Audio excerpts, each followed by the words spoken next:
Submission Ready with Javier Mendez and Bob Cook, brought to you by Encage Combat Sportswear. Make sure to check it out. We're ahead of UFC 221 here in Perth. Guys, first it was supposed to be an interview with Javier Mendez, but then, Bob, we somehow suckered you into this. You're not a big fan of these things. We were very lucky. We're just walking by as we were about to begin.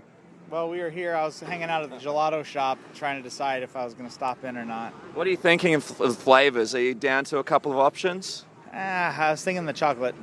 That's very basic. Wouldn't you want something? I'm pretty plain.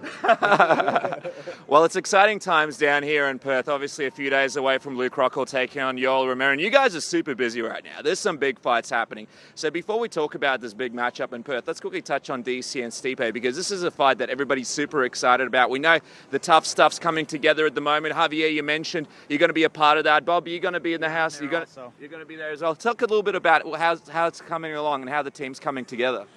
You know, DC's come along great, he's got a great opportunity, and as anybody knows DC, he's great for the camera, so he's going to cause all kinds of stuff, and that's what he always does, but it's all in good fun, and, things are going fantastic. Couldn't ask for anything better. It's interesting because Stipe, obviously an undisputed champion. A lot of people believe he's on the way to becoming one of the greatest heavyweights of all time. What do you guys think of this matchup? Because a lot of people the odds are starting to sort of lean towards Stipe a little bit. It seems like a few people are overlooking DC a little bit in this fight. Well, Stipe, I think, has set the record for the most UFC wins at heavyweight. I think for some reason he's been overlooked in what he's accomplished a little bit, just because he's maybe not been the most flashiest personality, but his actions in the ring speak for themselves. What do you think the matchup kind of looks like, Javier? It's still a little early out, but how do you think it plays out? What are DC's biggest strengths here when the fight goes down? Oh, I think it's going to come down to mind strength and DC's will. It's extremely impressive with him, and his will to win is very high, and his speed factor, I think he's a little faster, and he's definitely a better wrestler. But we'll see, but I think it's all mental. It's going to come down to who wants it more and who's going to go out and put it out there. We already know DC is. Crazy Bob will tell you, some of the fights he breaks his freaking hand, and he won't tell us because he's afraid we will stop the fight. That's the guy that wants to win, and he'll do whatever he needs to do to win, injury or no injury, if that happens during the fight. So I expect that. DC's going to be super strong mentally. I'm wondering, Bob, when you look at the Stipe that you saw against Francis Ngannou, obviously he used his great wrestling to take Ngannou really out of his element. But we know DC's an Olympian, so if he chooses to use a similar game plan against DC, how do you think that would sort of play out, and do you think that would maybe be, I guess, to his detriment? Do you think he has the wrestling credibility to sort of, give DC trouble in that department? I think what you're going to see happen is kind of what usually happens when you got two really good wrestlers in there. It kind of cancels each other out, and they end up brawling.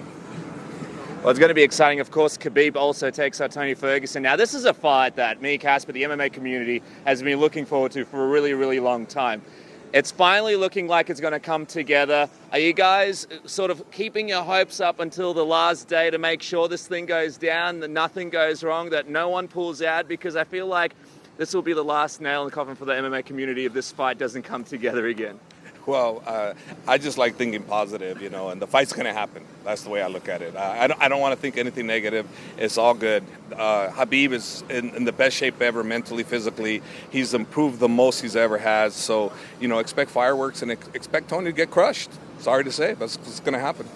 Ali Abdelaziz, Khabib's manager, talked about how he expects maybe Tony won't fight again after this fight. Just wondering, from your guys' perspective, what do you think about those words?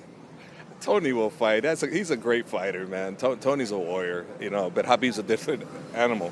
And we'll see come fight night, right? Of course, we're biased. We're Khabib's guys, right? But, you can't discount Tony, man. He had 10-fight win streak. Come on.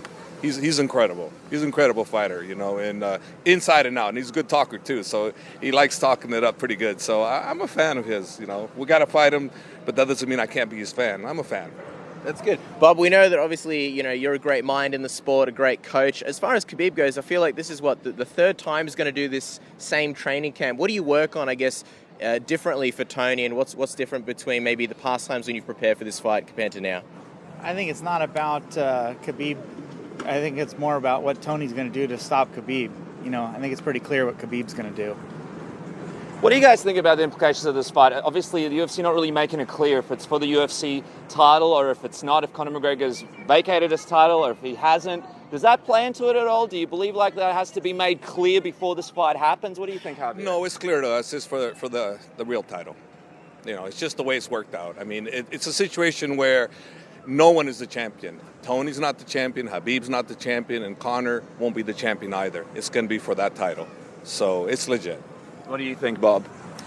Well, hopefully he gets the opportunity to face Conor and settle any kind of dispute, because Conor's going to talk, because that's what he does. So, but Khabib's a man of action, so I'd like to see him get a chance. All right, well, let's talk about the main event here in Perth, because we know you guys want to get to the open workouts. Luke Rockhold versus Yoel Romero. It was supposed to be against Robert Whittaker. Were you guys a bit disappointed when you figured out that Whittaker was pulling out of this fight, not only with a pulled hamstring, not only with a staph infection, but also with a case of chicken pox that apparently almost wiped him out worse than that staph infection ever was going to?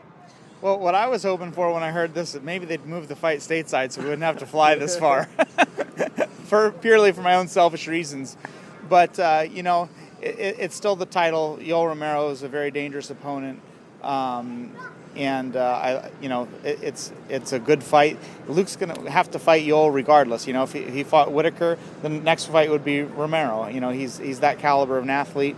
And, we're just getting it done now. Who do you think's the tougher matchup, Javier, between Robert Whittaker and Yoel Romero as far as who matches up with Luke Rockhold?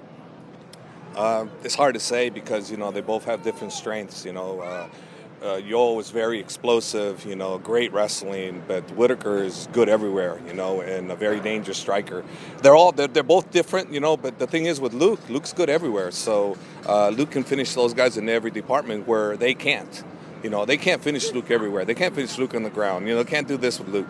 Luke can do that to anybody. So he's the more well-rounded of the two, and he can finish the fight anywhere with both those guys. So that's where I think we have the advantages. And Luke's mind is very sharp, and he believes that that's exactly what he can do, finish it anywhere, and he can. Are you guys expecting a sort of quick Yoel Romero out the gate, maybe a little bit more aggressive than in the past? Because he does have a short training camp, and a lot of people have been sort of looking at his cardio and not really sure whether it will last the 5 rounds. Do you think maybe we'll see a bit more of an aggressive Yoel this time around?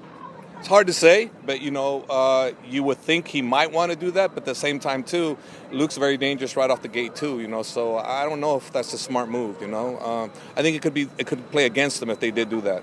And just wondering, as far as you guys being, his longtime coaches at AKA, but Luke doing a lot of time in Combat Club, when did you guys find out that you will be part of his corner? Because I remember when we spoke to you on the show, you weren't 100% sure whether you'd be here. When did you guys find out? How will that work with the dynamic with, you guys and obviously Henry Hooft as well?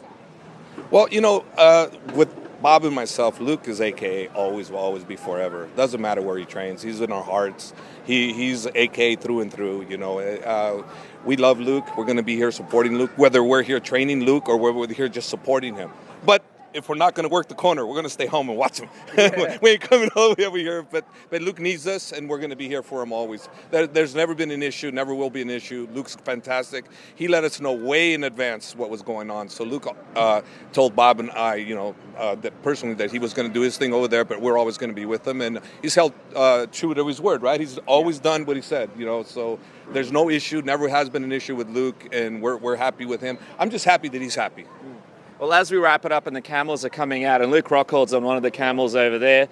Quick prediction: how do you guys see this fight going? Bob, we'll go with you first. How do you believe this main event's playing out?